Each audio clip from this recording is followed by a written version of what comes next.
Well, you can see it's not totally dry, but I think it's dry enough to get going on. Nice puddle of water underneath it. Something for me to lay in.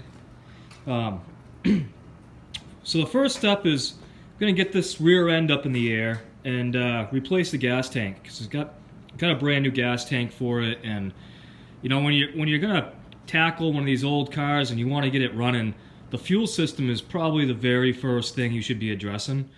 And we have a brand new gas tank for this, so might as well go and put that in.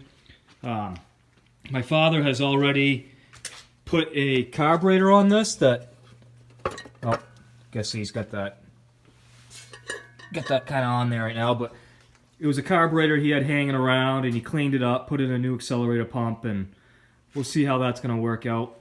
And we got a couple things under the hood here to take care of before we try to start it, but like I said, first things first, replace the gas tank. So I'm going to get this thing up in the air and get going on that.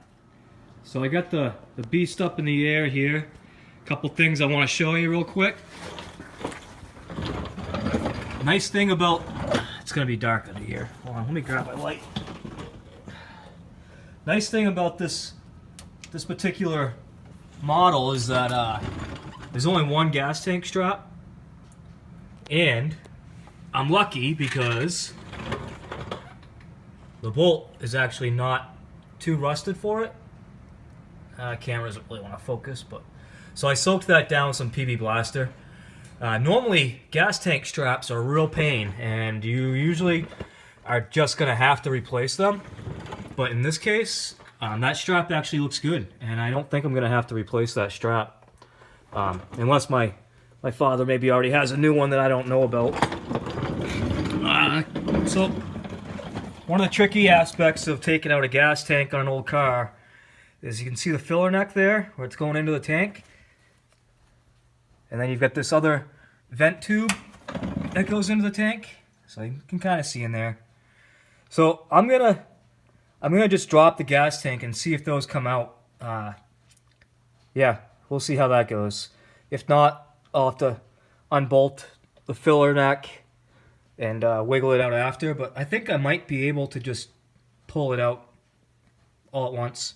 You know, leaving the filler neck there, just dropping the gas tank out, but we'll see.